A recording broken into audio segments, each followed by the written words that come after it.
Hey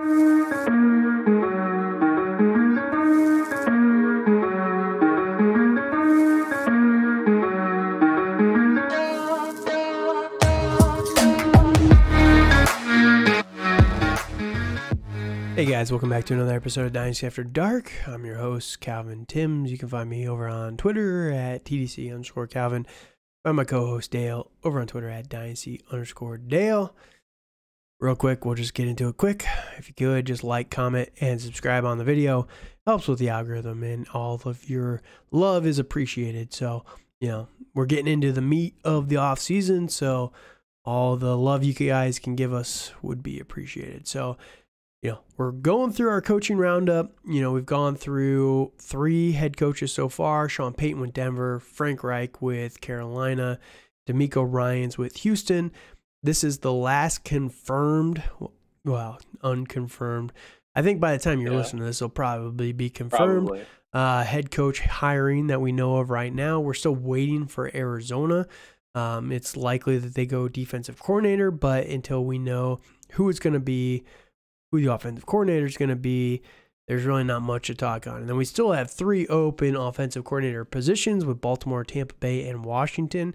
Baltimore, I think, is going to get filled pretty easily, but Tampa Bay and Washington, nobody wants to go there. They're going to be interesting, yeah.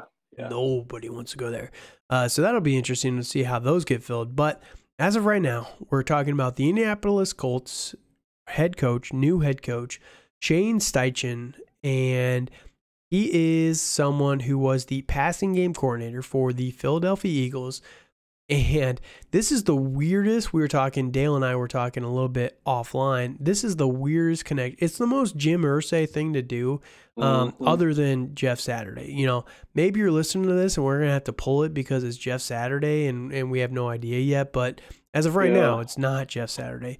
That would be the most Jim Irsay thing. This is the second most because Shane Steichen worked under Nick Sirianni, who worked under Frank Reich before he got poached away from Frank Reich to go be the head coach of the Eagles. So he's getting the guy that worked under Frank Reich to come be the head coach in lieu of Frank Reich. It's like, what are we doing here? This is like circular logic to the nth degree here. So Shane Steichen, here's the issue.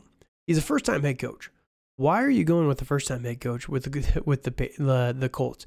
The GM is on the hot seat. Chris Ballard is on the hot seat. Maybe he can buy himself a little bit more time. I think for the most part, the Colts have been okay at roster construction. They've just underperformed pretty much every single year. Yeah. But every year you're talking about their offense, or their team is just, man, that team's loaded. They're going to be really good again, but they just underdeliver every single time. So that's really weird that you're going with the first-time head coach if the GM is in a hot seat. So all signs are pointing towards them taking Will Levis at number 4. Maybe Will Levis goes number 1 and they go Bryce Young at 4. But, basically they're locked into one of those 2 guys unless somebody else comes up to get a quarterback in front of them. But all signs are pointing towards them going quarterback with their first-round pick at 4. It's going to be a rookie quarterback with a new head coach that's never called plays. It's not great. We'll put it that way. So, you look at what the Eagles have been able to do this year, and it's been great. Jalen Hurts has been super mobile. Maybe we talked about with Frank Reich going to Carolina, but maybe they get Anthony Richardson at 4. Maybe they're going to pull the wool over everybody's eyes, and that's who they're going to end up going, which makes it a little bit more interesting. When you think of Anthony Richardson, he's a little bit more of a Jalen Hurts type of player. So maybe that's what they end up doing, but I wouldn't be shocked if they go Will Levis. That's who everyone has Chris Ballard on right now. That's all the rumors from Super Bowl are that Chris Ballard is in absolute love with Will Levis. So, where there's smoke, there's fire.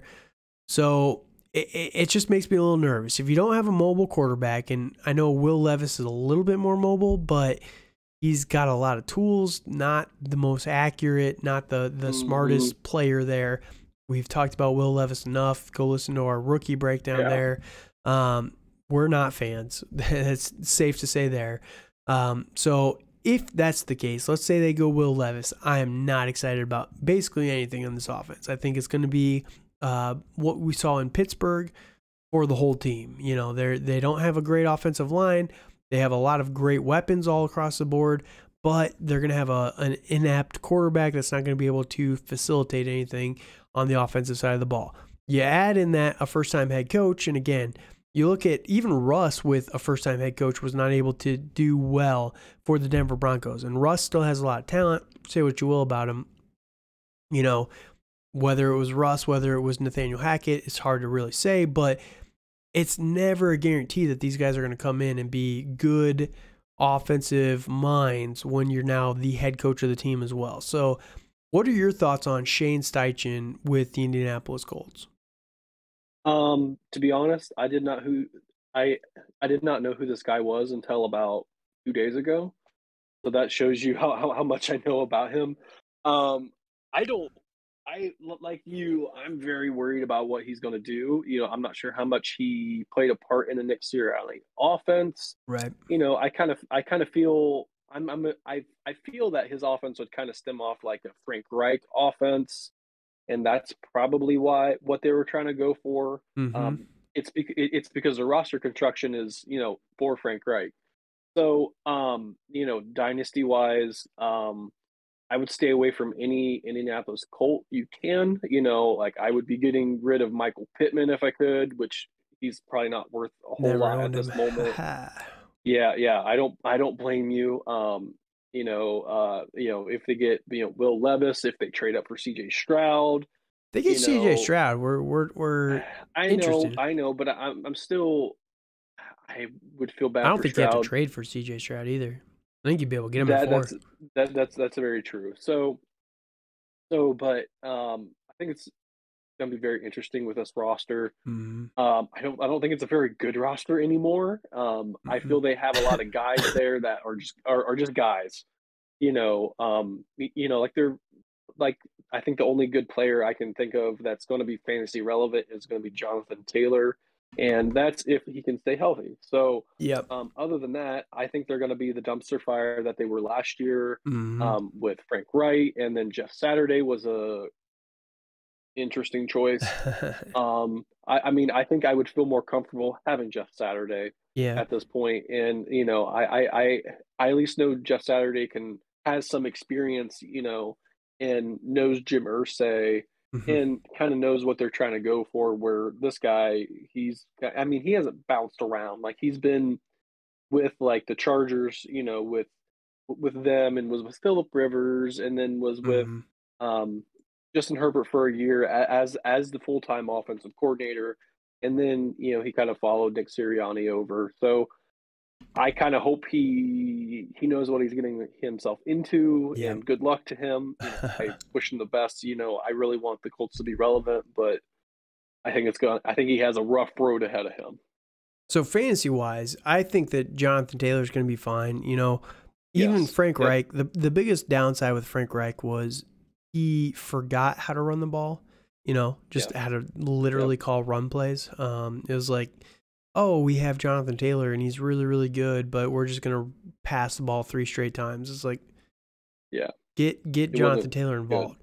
Then you look at the Eagles and they were able to get those backs involved nonstop. So I think Jonathan Taylor's going to be fine for fantasy. I still think he's RB1 material, probably top 5 still. I think he's going to get the volume, and he's so good that he's still going to be top 5. So no panicking on Jonathan Taylor. Michael Pittman, I'm with you. I don't love it. He's just not an alpha guy. I wouldn't be shocked if they try and get, bring somebody in. Maybe they get a rookie, but they trade for DeAndre Hopkins, somebody like that. I could see them trying to get DeAndre Hopkins just to solidify their weapons, and that, it'd be the most Colts move ever, getting an past prime DeAndre Hopkins at this point. But I could see them going for an older vet that would be an OBJ or somebody like that. And I just don't think Michael Pittman ever really has the road to RB or wide receiver 1 potential that everybody kind of puts on him. But the one guy I will say is kind of interesting, and again, Paris Campbell's a free agent, so he's going to be gone. Alec Pierce is a little interesting. I think that Alec Pierce has a lot of potential. We saw flashes of him as a rookie, but unfortunately, they were never good enough this entire year to really utilize Alec Pierce or what he was good at. I think there's a lot of potential long term, but the one guy that I think is very interesting for fantasy that I'd probably still be in on would be Jelani Woods. Now, you look at Nick Sirianni and their offense with the Eagles, what they've been able to do both years that they were there. They really relied heavily on the tight end position. Justin Herbert, you go back to his rookie year in the NFL, and they utilized the tight end pretty heavily. I think that was the Jared Cook year, right? If I do remember right. So, they really like to utilize the tight end position. And then you go and you look, you got third round tight end Jelani Woods last year. Physical freak. He hit all the measurable boxes pretty much that you could ask for a tight end. So I think that there's a lot of potential there that they could lean on him as a Dallas Goedert, as a Jared Cook type of player. So I'd be probably interested in him as a dark horse tight end 1. But yeah, again, Jonathan Taylor, maybe Alec Pierce, selling Michael Pittman, and then really kind of see what they do at quarterback. I think that they're going to be going probably Will Levis, and I don't love that for fantasy football. It's Kenny Pickett all over again, right? Yeah. With bigger hands. Yeah. Yeah, no, I completely agree with that. I think, it's the only person I really feel comfortable with is Jonathan Taylor, and that's it. And, I do like Jelani Woods. I like his upside, but I have to see it first before I believe it. It's all about the price, right? If you can buy him for a third, if you can get him for a third, I would love that. Like that I'd be willing to do that just to see, just like Dale said. Yep. You don't want to do it without. I have a gut feeling that they're going to make him the guy, but it could be Mo Alley-Cox too. We have no idea at this point in time. But I just think that Jelani Woods is the heir apparent just because he was the third round pick last year.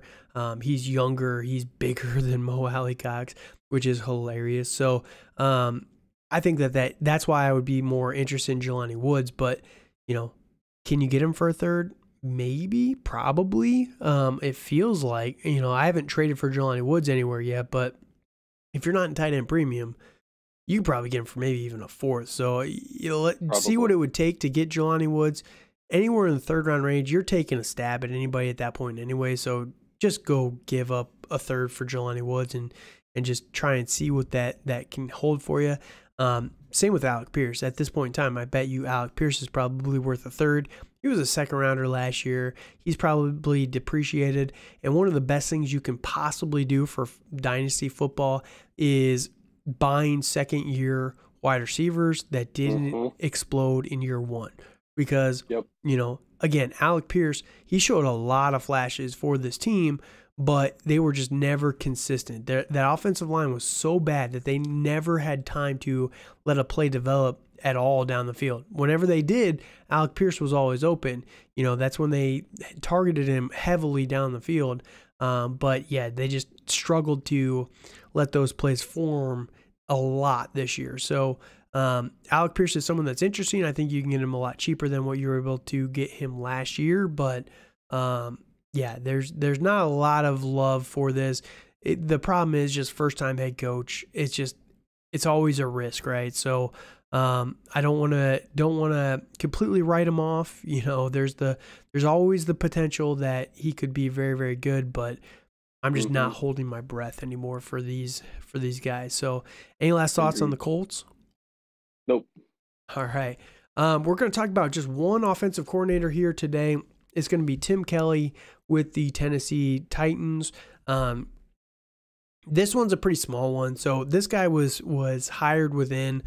He was promoted within. I think for last year there was no official offensive coordinator. There was just kind of an offensive assistant or whatever you want to call it for Tennessee. So this guy was promoted and made the official offensive coordinator for 2023. Really not much is going to change because of this hiring. He was with the team before. Now, he was already calling a lot of the plays anyway, so It's not a big noticeable one, but you're going to see all over the place at some point in time that the Tennessee Titans have a new offensive coordinator. This is who it was. So fantasy-wise, I really don't think we can talk on the Tennessee Titans really quickly because of this, I guess. There's a lot of rumors that Ryan Tannehill might be out of Tennessee. So if that happens, I don't see that happening personally. With how little they trusted Malik Willis last year, I just don't see that happening. I think that what they're really going to try and do is build around the offensive line, because I think they were like the worst offensive line in the league last year, according to PFF. So take that with a grain of salt, but that's still pretty bad. That's pretty bad, pretty bad. So if they can build that offensive line up a little bit better, Treylon Burks, I think, is going to be an amazing buy. I love Treylon Burks for this team. Robert Woods might be a little bit healthier. Again, remember, he was coming off an ACL. He's a little bit older as well. So it takes a little bit of time for some of these guys to get back to full form. Derrick Henry just got blown up pretty much every play behind the line of scrimmage. So even King Henry just needed a little bit of help. It's an old roster, don't get me wrong. Like, I don't love these guys for fantasy, but I do believe that they have a little bit left in the tank where they're going to be depreciated assets, except for Treylon Burks, and they're going to be able to outperform what they were able to do last year if they can rebuild this offensive line. Now, that's a big if, but, what are your thoughts on Tennessee? Any major thoughts? I think with Tim Kelly, he's interesting because I think he has, like, he started under Bill O'Brien, which we talked about in the previous episode, with being this great offensive mind, and then he went over to Tennessee, and he was the passing game coordinator last year. So which the passing game was laughable at best. Yeah, the whole offense was just bad. Yeah, I mean, I feel that was a product of their GM, a lot of it, and that's why he's no longer there. He got fired for AJ Brown, man. That AJ Brown trade, straight up fired, as he very well should have. So, I think the Titans are going to be a lot better, and I think they have more of a chance because they have the Niners director of personnel coming in as a general manager. So I think that's definitely going to help them. So, I'm excited for Treylon Burks. I think as long as he gets his asthma under control, I think he's going to be fine.